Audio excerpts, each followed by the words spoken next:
یوں سر جھکے بلا تشبیہ، بول نہ بول تیری مرضی، دیکھ میری جانب، سر جھکے ہوئے، یہاں پہ ہاتھ. میں تو یہی کہتا ہوں کہ یہاں ہاتھ مارنے کے عادی ہوں گے. یہ کتاب کے جملے کہہ رہا ہوں کہ بلا شاہ صاحب دعا کیجئے گا. یوں یہاں پہ ہاتھ، میدان کربلا، میدان محشر، یوں کھڑے ہیں سر جھکا کے.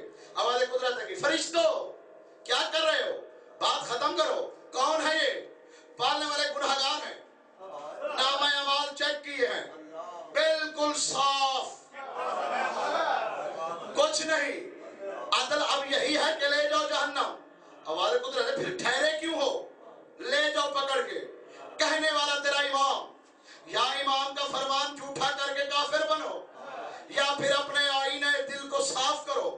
سرکار فرماتے ادھر سے فرشتے ان کو لے کے بڑھیں گے جہنم کی طرف. یا نگاہ پڑے گی، چڑیا کی مانند ایک چیز اوپر سے نازل ہوگی، پھیلتی جائے گی، پھیلتی جائے گی. سائل نے پوچھا مولا کیا؟ سرکار فرماتے ہیں وہ کربلا والی زمین ہوگی، یوں میدان معاشر میں اترے گی. آدم آگے بڑھے گا، پالنے والے جنت نہیں کربلا چاہیے. نوح بڑھے گا، پالنے والے جنت نہیں کربلا چاہیے. آدم سے لے کر عیسیٰ تک سارے نبی کہیں گے پالنے والے جنت نہیں کربلا چاہیے. آواز قدرت آئے گی جنت کی ضرورت ہے، میں دے سکتا ہوں، علی دے سکتا ہے، مصطفیٰ دے سکتا ہے. اگر تمہیں کربلا چاہیے، کربلا کل بھی حسین کی تھی.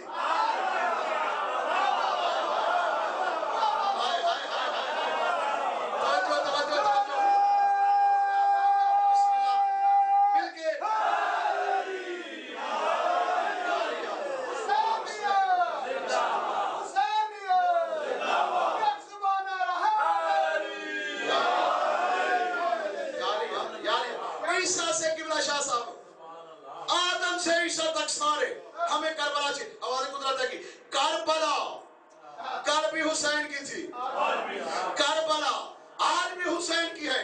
کربلا مانگنی ہے تو پھر حسین سے مانگو، سارے نبی آ جائیں گے. یبن رسول اللہ اپنی کربلا میں جگہ دو، اپنی کربلا میں جگہ دو.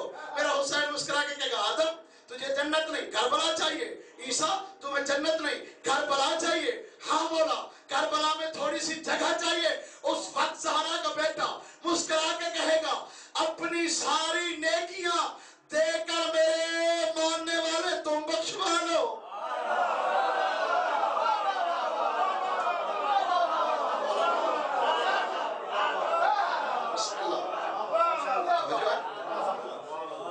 پوچھ سکتا ہے کوئی خدا؟ بڑی نوازش، بہت حوصلہ افزائی فرمائی. کوئی ہے جو پوچھے خدا سے کہ مٹی سے تو نے بندہ بنایا؟ ہاں شیطان پوچھ سکتا ہے. اکڑ جانا شیطان کا کام ہے. اور نگاہ یہ خالق درس دیتا ہے. یہ قرآن تلاوت کے لیے نہیں ہدایت کے لیے ہے نا. تو قرآن تو ہدایت کر رہا ہے. آج بھی جو کوئی اللہ اور اللہ کی حجت کے سامنے اکڑ جائے سمجھ لینا آج کا شیطان ہے. کوئی بندہ نہیں. بس زیادہ دیر زحمت نہیں دینی جناب کو. ہو گئی میری نوکری، میں راضی ہو گیا، دل سے دعا نکل رہی ہے. کوئی بندہ نہیں جو خالق سے پوچھے پالنے والے چکر کیا ہے. آدم کو مٹی سے بنا کے نوریوں کو کہا سجدہ کرو. کوئی نہیں پوچھ سکتا اللہ سے، نہیں پوچھ سکتا کوئی اللہ سے. اتنے بڑے مقام ہونے کے باوجود سب کو چھوڑ کے اللہ کہتا ہے کعبہ کو سجدہ کرو. کوئی نہیں پوچھ سکتا کیوں. ہے کسی میں ہمت؟ کعبہ بات ہے یہ نوجوان دوستوں کے لیے، اور میں چاہوں گا کہ توجہ فرماؤ. ہاں میں دعوت دے رہا ہوں کہ توجہ فرماؤ. ہمیں کہتے ہیں کہ غیر اللہ کا سجدہ نہ کرو. جب یہ ہم جہاں جھکتے ہیں نا، یا نور محل کے دروازے پہ قبلہ شاہ صاحب جب آ کے سجدہ کرتے ہیں نا، تو مولا جی کہتے ہیں جی اللہ کے علاوہ کسی کو سجدہ نہیں کرنا. ایک کعبہ اللہ ہے،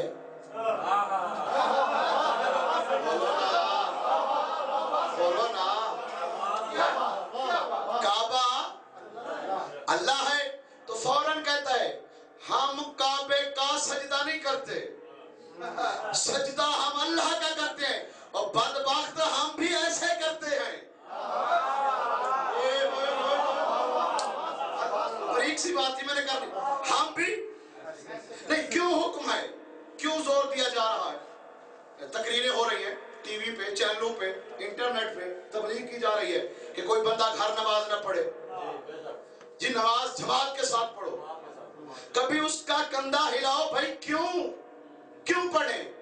एक ही जवाब देंगे, क्योंकि मैं जानता हूं इस मसले को, मैं खुद इस शोबे से मुंसलिक हूं, मैं भी जानता हूं इस मसले को। कोई पूछे ना जी क्यों, तो हम कहते हैं इसलिए कि सब मिलकर अल्लाह को सजदा करें, ताकि अगर किसी के सजदे में नक्स हो तो मिलकर इबादत कर लें, ताकि उसकी बारगाह हमें पूरी हो जाए। इसलिए तो इरफान कहता है कि जब भी तुम नमाज पढ़ो तो नियत करने से पहले ज़हन में रख लिया करो किसी ना किसी मासूम का नाम।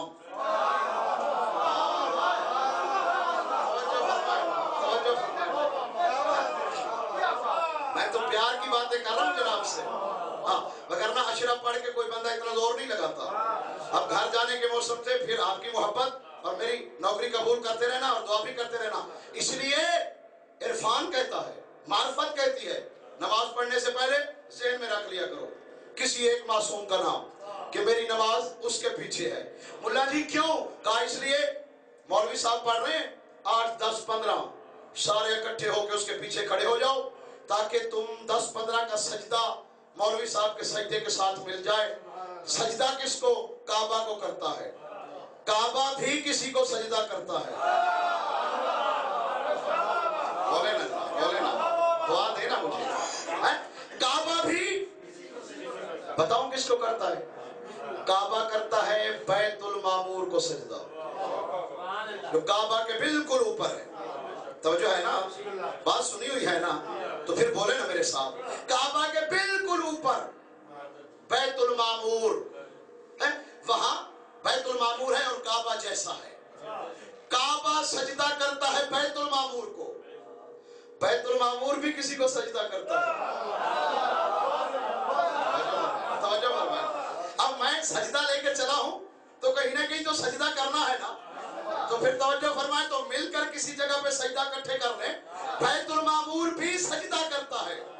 मैंने किताबों में देखा बैतुल मामूर किसको सजदा करता है? कहा जी ज़ुर्राह को। ज़ुर्राह ये 7वें आसमान पे है। ये यूं कहूं कि ज़ुर्राह की शबी है बैतुल मामूर, बैतुल मामूर की शबी अल्लाह ने बनाई काबा। शबी बनाना सुन्नत खुदा है।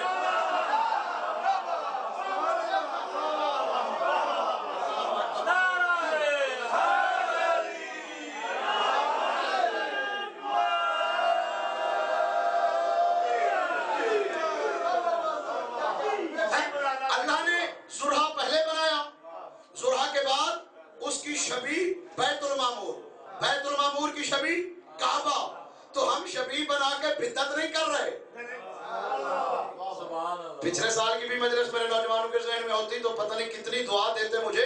इसी मिंबर से मैंने कहा था, जब जनाबे तालूत की बात मैंने की थी, तो आदे कुदरत ही ना दाऊद इनसे कह दे कि वो ऐसा नबी है, उसके लिए एक ताबूत उतरेगा जिसको फरिश्तों ने उठाया होगा। अब आया ना ज़हन में, ताबूत अल्लाह उतार रहा है आसमान से, आसमान वाले ताबूत को उठा रहे हैं फरिश्ते, वो बन रहा है कुरान।